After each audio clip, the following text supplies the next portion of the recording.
Without objection.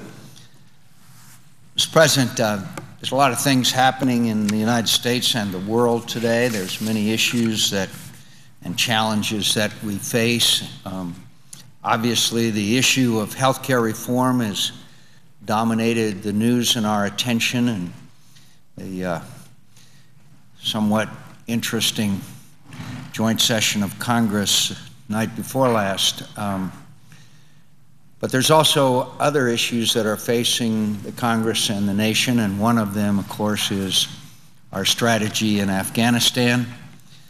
And my colleagues have been discussing and debating, and we will, as the President, continue to debate and discuss as the President makes some very tough decisions concerning Afghan. I have the greatest respect and regard for my colleague and friend, the distinguished chairman of the Senate Armed Services Committee, and he and I are in agreement on many issues. And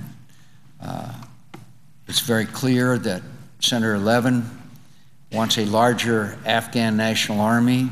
I have long maintained that we need a larger Afghan army, but I believe it's a false choice to try to grow the Afghan national army while holding back on any additional U.S. combat troops. I'd remind my colleagues that the lesson of Iraq, and the one that General McChrystal wants to put into place in Afghanistan, is we don't get very far merely by putting individuals through a training course and releasing them into combat.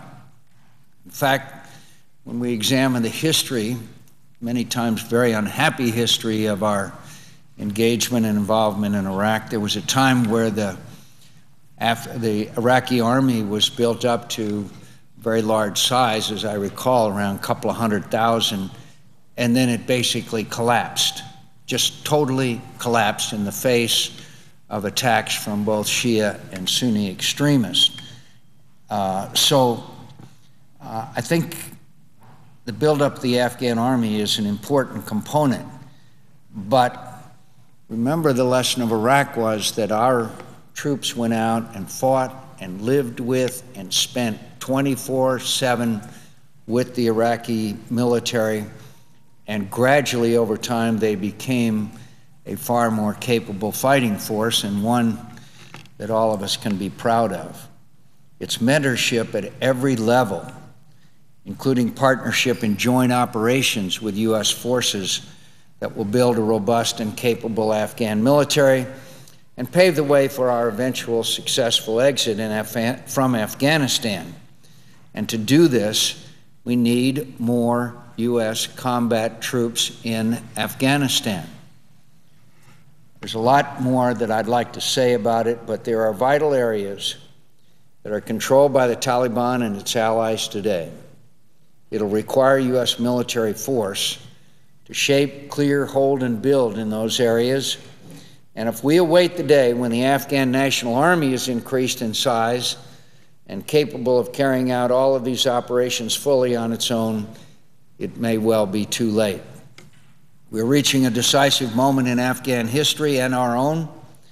I believe the United States must commit the decisive force levels to bring about a significant change in the security environment in Afghanistan, with the aim of seeing real change over the next 12 to 18 months.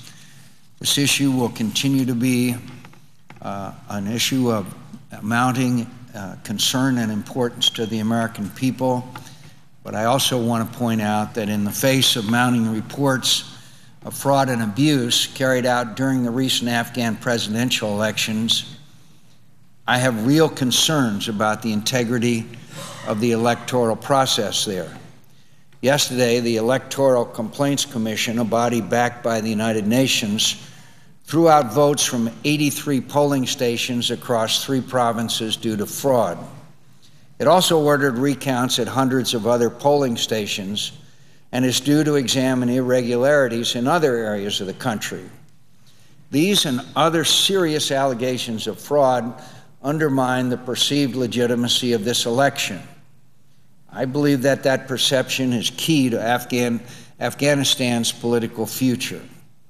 I believe we must urge the Electoral Complaints Commission to complete its work as soon as possible and to present a full report with its assessment of the fairness of the election in its entirety.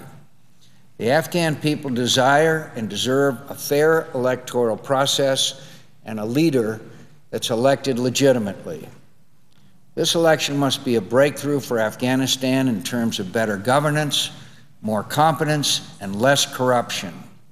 They have suffered from poor governance for far too long. We should desire no less and take the necessary steps to ensure that the government we are backing in Kabul is legitimate and has the support of the Afghan people and the international community. Mr. President, I recall when there was a flawed and unfair election in Ukraine, and the United States of America lent its weight in support of the then Orange Revolution, and a free and fair election was held. We will wait until the Electoral Commissions issue their finding, but I'm very concerned about already the information that we have concerning significant voter fraud, which may have called for a runoff election between President Karzai and his leading opponent, Abdullah. All Americans take occasion today to commemorate the terrible attacks of 2001. And each of us has the cause to reflect on some of the lessons our nation has learned in the wake of 9/11. It's often hard to think clearly about the days before those attacks, when the world seemed at once a safer and more distant place, and our country a superpower in a secure neighborhood. We saw before 9/11 that America had interests across the globe, and we believed that our actions must be motivated by the ideals that have made us great. Yet we also often assumed wrongly that the volatility that spilled across distant shores would never wash over ours. That instability and repression in remote and obscure places was cause for tragedy, but not for alarm. We've learned a lot since that day. We've learned that history is often made in the very remote and obscure places that draw so little of our attention. We've learned that the degree of freedom and stability in other countries is connected to the security that we enjoy at home. And we've learned that we must remain the authors of history or face becoming its victims. Today, I'd like to just spend a few moments discussing recent events in one of those places, which I'd bet seems like a peripheral concern to most Americans. Few of us wake up in the morning scouring the papers for the latest news from Lebanon or follow the ins and outs of politics in Beirut. Yet in recent days, we've seen the portents of a new political crisis in Lebanon, and while all of us must hope that it will be resolved easily and peacefully, we know from the history of that country that it very well may not be. Yesterday, Prime Minister designate Saad Hariri stepped down, unable to form a national unity government, some 2.5 months after his election in June. After his moderate and relatively pro-Western party won the largest number of seats in the Lebanese parliament, Mr. Hariri proposed the formation of a broad-based government that would even award a share of the cabinet post to Hezbollah. Yet Hezbollah has been intent on thwarting these efforts to form a cabinet. Despite the fact that the Lebanese constitution confers on the president and prime minister the power to make cabinet appointments, and irrespective of Mr. Hariri's repeated attempts to form a government, talks have broken down over the demand by a Hezbollah-allied party that it retain the telecommunications ministry. This may appear to be a small and insignificant point of contention, and surely not one that would prompt any incoming prime minister to abandon his post until we consider that Hezbollah badly wants to retain control over telecommunications and surveillance in Lebanon. Hezbollah, of course, not only possesses a surveillance capacity and an independent communications and broadcasting system, but also retains vast weaponry befitting its status as an independent militia. Along with its Syrian and Iranian sponsors, Hezbollah continues to both exert influence outside the constitutional process and invite foreign meddling in Lebanese affairs. I believe that the United States should take a strong stand in favor of respecting the outcome of the June democratic elections and urge the parties in Lebanon to form a government in a manner that respects the constitutional process. Over the longer term, it's abundantly clear that there can be no durable peace in Lebanon, nor any long-term stability in the political process there, as long as Hezbollah continues to act freely as an armed, independent militia. According to some reports, Hezbollah remains today the best armed force in the country, better armed indeed than even the Lebanese armed forces. Such a situation invites further fighting at some point between Hezbollah and Israel and suggests that Hezbollah will continue to use its military power to induce cooperation with its demands at home. Sooner or later, one way or another, and as the United Nations Security Council has demanded, Hezbollah must be disarmed. We should also make perfectly clear to Syria that better ties with the United States will require an end to its malign interference in its neighbors' affairs.